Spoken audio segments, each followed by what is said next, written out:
waxay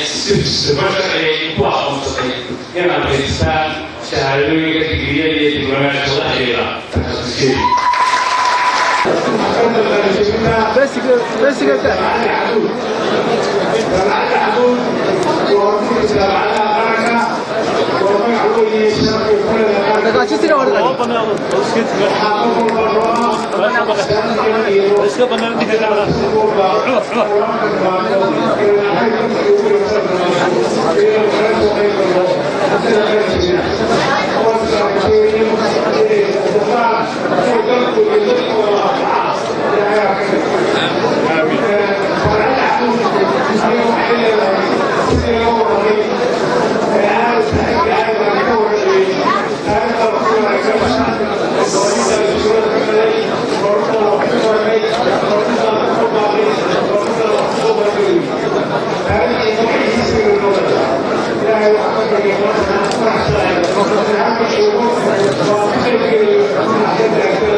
ay korontada gaarsiiso maanta mashruucan tabasho ku shaqeynaya aan